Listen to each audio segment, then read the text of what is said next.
Okay, welcome to our first issue of Coffee with Keith. Unfortunately, no coffee today, we've already drunk that. We've got some questions that you've all sent in for us. The first one, which came as a number of questions from our testers, does depth have any impact on the buoyancy of pop-ups? Well, absolutely, yes. And let's go through it very, very quickly. The effects are going to be how the pop-up is made, how much water it will take on initially when it's been immersed in the lake or river or wherever, and then when we start going into the depth side of things. Most of the lakes in this country, Brian, most of the commercial pop-ups out there will stand up to the test of time. The length of time will be very much dependent upon, you know, the density of the bait, etc., etc. But when you start getting onto depths of 40 foot and so on and above, then you will have problems depending much on the pop-up itself. Yeah. Lakes, deep lakes like Bundy's, which 50, 60 foot, then you have to be really, really sure that a pop-up is doing what it should be doing. Yeah. And yeah, so most people, I would say, you won't have a problem. The only other major issue that, you know, which you've got to take into account, which is a logical one, is the ratio of the size of the bait to the hook you're using. You know, because if you're going to use, say, a 10mm pop-up with a size 2 hook, bingo, it's going to fall down. Yeah. So really then, most people are fishing in, I would say, maximum 20 foot of water across this country. I mean, there aren't that many lakes deep. So if you take, whether it be using a 12mm or 10mm or 15mm pop-up, stick it on your rig, put it in some water. If you check that over a 24-hour period... Yeah. I mean, one little tip I would say is that, you know, I use a white bucket. Yeah. And I check all my baits before I cast them out. Why a white bucket? Because you get a much better, it influences how you see the bait. I know that sounds crazy. What, better than the clear bucket? Yeah. Yeah? Yeah. So it's a little tip that Dean Lloyd actually gave me. And Dean is, you know, he's really on the money when it comes to his rigs and one thing. But yeah, test it in the bucket, not in the margins. That's my own choice. I like to see it, particularly if I'm counterbalancing anything like that, and then put it out. You should know, you should check your baits anyway before you use them, so that you know what they do over any period of time, whether it's bottom bait, you know, a critical bait, a pop-up. Check them before you fish with them. Okay. You know. Right, the next question is from me, because like leading on from what you, I just want to break that question up there a bit. Looking at winter fishing, do you think you're better off with a bait hard on the bottom? Oh. Secondly, if you're going to use a pop-up, are you better critically balancing that so that it is deadly slow sinking, or do you want to pin it down? Well, that's a big can of worms, that one, isn't it? Because I remember back in the 80s when Rob Malin started talking about critically balanced baits, we were talking about very, very critically balanced baits, where they would just break the surface tension of the water. You literally just touch them like that, and then they would slowly go slow. Yeah. That is critical. Today we look at wafters, and they can be anything from, you know, non-critical to, you know, they browse around. Coming back from Longfield, you think, well, you've got a bit of an edge here, you know, critical balance baits and so on and so forth. And I remember it vividly. We were balancing out tiger nuts at the time, and this was a local water in the park, and you could watch the fish coming in, and they're milling around, and you could see them like this, and the nuts and everything are coming up, and your little bit of party blend at the background, and then the critical bait's going up, boom. And I remember vividly, God bless him, Bruce Ashby making a point of, he always felt that overshotting was better than critical baits. So, see what I mean? I think it's horses for courses as well. I suppose the thing is, if you've got a big fish coming in your swim, a couple of kicks at that tail, I mean, your hook bait, if it is very critically balanced... Even a bottom bait. Even a bottom bait will go up. I mean, you watch them in the tank. you know, you've got a £30 carp. So it's worth playing about. Pecks move around, and it's, I mean, we're naive to think that by adding a little bit of putty, you know, we balance everything out. Like I say, go back to your bucket, balance everything out, and then when you cast it out there, you've got nature takes over. It's as simple as. I mean, the way I would choose bait at this time of the year particularly is what I mean, any time of the year, what you're fishing over. But if you've got a lot of detritus or chod, as that people like to call it, then you want that bait to be available either visually and certainly so they can pick it up if they're moving around. So, excuse me, so, you know, sometimes the soft touch, where it does go down and doesn't bury itself, that's the way, but it is very much horses for courses. So you just need to play around. There isn't. I thought I was going to get a big answer then, but no, I'm sorry. I think rigs are rigs and bait are bait. And it's like what's the ultimate bait, isn't it? There is no answer. But anyway, you know, and I think it's that's it in a nutshell. Right. Next question. This is from Jim Thurston.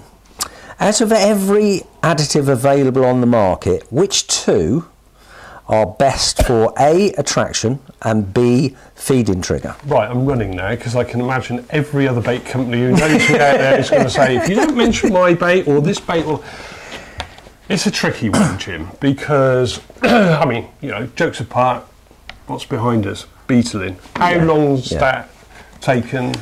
You know, 14, did you say? 14? 17 years. 17 years, and it's still catching fish.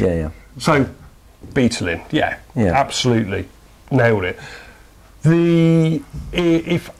If I were to have one additive that I would have to put into my baits as a trigger, it's amino acids. Simple as. That's how they feed.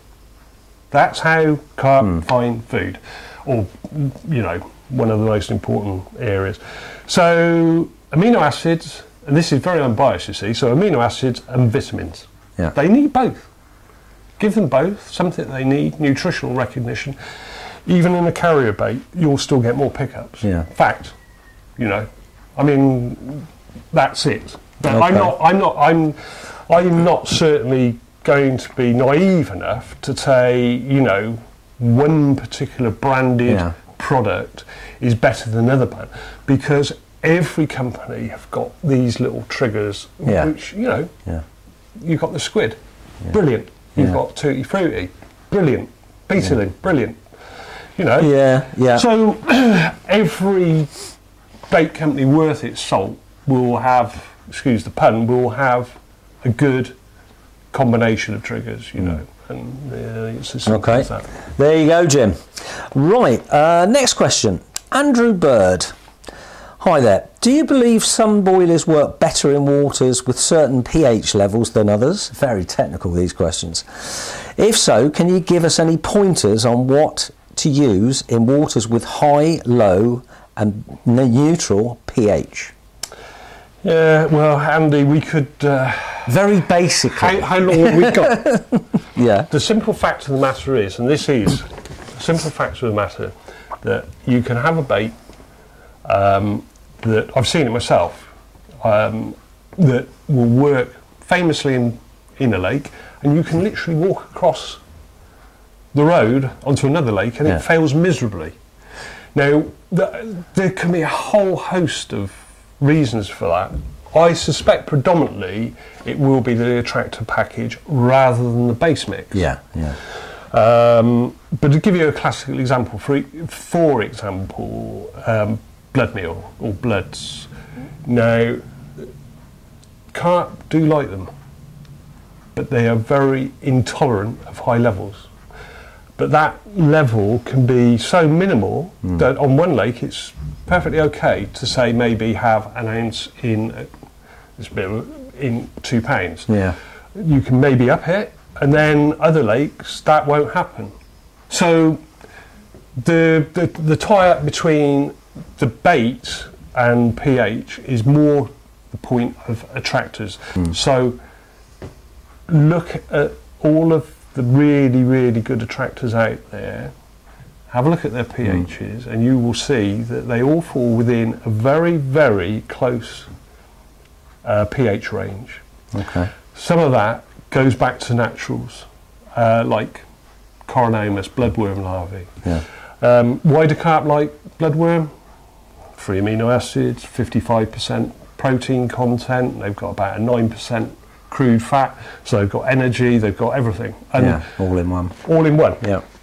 But there are only certain times that those fish will harvest. I remember Rod saying it. I remember at Longfield, the late Ian Booker said to me, he said, you can sit in that swim, you'll only get bites at certain times of the year. And he was right. Yeah, yeah. Amazing. It taught me a big lesson because they were still walloping all over these bloodworm.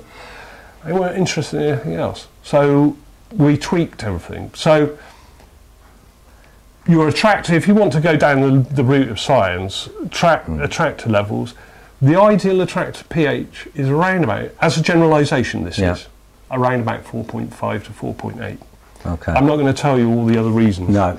I can remember going deeply into this in the past and ended up, I didn't have a clue what I was doing to start with, let alone at the end of it. But, well, the thing is, anyway. it's like you can have, as a closing example, yeah. I remember again, a really old friend of mine, Rod Hutchinson, God rest his soul in peace. And when he first started catching baits back in the early 80s, he picked up the phone one day, we didn't have mobiles obviously, and he said, God, this is a real head banger, this one. And he said, I've got 7 maples. I said, oh yeah. He said, they all smell the same. I said, well, yeah, as you'd expect they would. He said, yeah, but when I put one in the tank, he said, they rip the bottom up, but the rest they're not interested in. What's that all about? So, you see what I'm saying? This is the complexity of it all. We're messing with something that's natural. Yeah, yeah. They have got a genetic code. They follow that genetic code. They know where their food, their next meal will be. In our case, as in your case earlier on this morning, your good lady brought it out and put it on the plate in front of it. But you know, where would you go? I am spoilt, yeah. So there's not, you know, going back to Andrew's thing, it's not as easy cut and dry. There's not a straight answer, but there is definitely something in there. Right, Keith, now the next one is from a friend of mine, Pete. And we had a situation last week where I was going fishing with Pete, and Pete phoned up and said, look, he said, I know you're a bit short of time, I'm just cooking some hemp. Do you want me to cook you some hemp? I said, yeah, lovely, can you do me a small bucket? That'd be perfect. Turn up there in the morning, Pete says, your hemp is rubbish, it hasn't split, look at it. And I'm thinking, I know the hemp is beautiful and it splits as easy as anything. And I said, have you done anything to it? He said, well, no. He said, I chucked the salt in and soaked it and cooked it. Can you please tell Pete, my friend, and everyone else, when is the best time to put salt in? When do you, and how much, etc., with particles? I mean, it was totally just not split. It was just... Has he covered it with a lid? Probably, because in normal circumstances, if you're cooking hemp, you know, in pressure cookers and things like that, the salt will evaporate out with the steam. Oh, right. So it doesn't affect the split as badly as, say, in jars. Most of the salted hemp in jars now is in fact added. It's a different cooking process. It's not, because I suppose most people are just cooking it in like a normal saucepan. That's what Pete would do. On the stove. Yeah, I suspect he's, because I use your hemp anyway, as do thousands of other anglers. I've never had any problems with it, and I know it's something that is spot checked before you buy in. I suspect that a lot of it was probably down to the fact that he may have been a bit overzealous with his, I was going to say Saxo salt or anything like that. You know. Me personally, I like to prepare all of my particles and then add all the other bits and pieces afterwards. Yeah, that's what I tend to do. Yeah, so you get that perfect split with your hemp. Where exceptions to the rule, maize. People don't, you know, a lot of salt in with your maize, and it won't go all gloopy and one thing or another. Salted maize is in fact a very, very, very good bait. But yeah, you know, it's people. Yeah, they like salt. So I myself personally, I use salt in a different way. I myself prefer to use it neat, straight into the lake. depending on the time of the year. Sort of in a PVA bag? Or, yeah, with little rocks in, you know, and literally catapult out. Another edge for us. Little tea bags. Springtime, perfect. Just when the weed is starting to sprout, get them in, you know, and don't get this misconception that, yes, you've got to, if you put a lot of salt in, you'd have to put tons and tons in. I mean tons and tons. Yeah. I did this equation for somebody not long ago because of the concern about the amount of salt that was going into a lake before you could even get it into brackish situations. I know somebody uses sort of half a kilo at a time, and his results, we all know him. He won't. I won't do myself any favours by mentioning his name, but you know, his catches speak for themselves. But come spring, that time, that is when I personally will really up my salt levels. Salt. So in real terms then, if you're going to cook hemp, soak it and cook it without the salt. And then stick it in right at the end. So you're still getting that saltiness through there, but you're not actually stopping the seed from splitting. No, absolutely. There you go, Pete. I shall wait and see what my hemp's like next week. Question from Ash. Hi Keith, my question is, what's the best glug to use in winter? And my second question, he's been cheeky, is how would you go about fishing in the middle of dead or dying lilies? Oh, well, we could open a big can of worms with which is the best. No, right, in terms of glugs, it's simple. Absolute simple. Solubility. Think of solubility.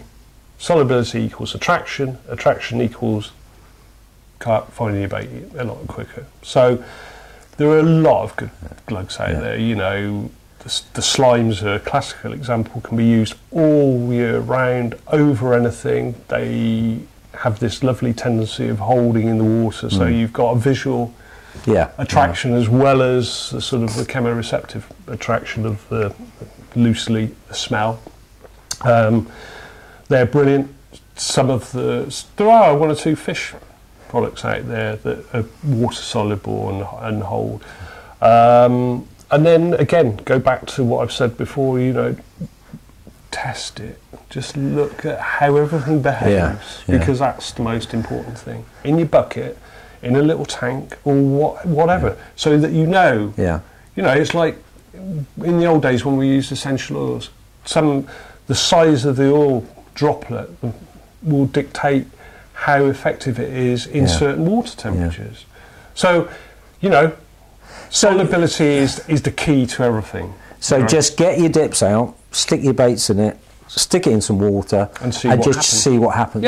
And that's obviously what's going to happen there. Because what you'll get is you can intermix and play around with like certain light oils that don't solidify in the winter, for example, like cod liver oil, some of your various vegetable oils, and by mixing those with slimes even, or some of the fish products, you will get this effect. It's a clouding effect, so you'll get fingers going out across the bottom, and then you'll get these little droplets where the oil is pulled away. So going up and it pings and then it drops down again, so you've got this attraction that's going up and down. So there's like a signal that you can see. So that really is a good one for, you know, dying weed beds where, you know, your rig could be in there and slightly covered over with a little bit of dead, you know, a bit of chod in there or whatever. But these signals coming up is a good draw. The most important thing is when you're fishing over anything that is dead is you've got to make them aware of it. And that awareness doesn't necessarily mean that it's got to be bright white, pink, glowing yellow. That can be the kiss of death. But they've got to be made aware that it's there. The other thing is your bait, particularly fishing over anything dead, silt, anything like that, we all know you bring it back. Smell it. Smell it. You know, taste it. That's the way, the ultimate is taste it. How much it affects the fish, they enjoy feeding in this sort of detritus at times, but that's the crucial thing. So solid bags. Very good, injected with a few bits and pieces so that you're getting this pluming effect. Anything you can do to get a pluming effect around your hook bait to And sometimes, it's particularly in cold weather, one thing I would say is I call it the ball of rice with a prawn in the middle. I know, it's one of those weird ones, but sometimes just fishing a single hook bait with no other feed items around it, but you know, your little tea bag, as I call it, full of PVA friendly juice. So you've got a message, a visual plume, and one thing and another, and there's only one bit that they can bite, and that hopefully is your hook. I mean, just as in closing, I don't know whether everyone else has found it, but it is freezing cold out there at the moment. We went out filming last week, and it was minus, I don't know what it was, but it only got to about 2 degrees during the daytime. And I've noticed this. I was out with another friend the week before. I've done 2 nights this winter. I'm so excited. Mad. But what we've seen is more, the fish are just moving all over the place. They haven't gone dormant like they normally would have done. They're eating bait. They're being caught. The big uns are being caught. I mean, I've got to say, this is probably one of the best winters that I've known in the past, and I've got no idea why. But we're going to be back next month, so please keep your questions coming in. Not too deep ones. Let's have some nice light ones, some exciting ones. So we'll wait.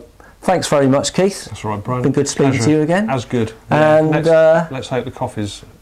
Yeah, we're going to go and have a coffee. See you later.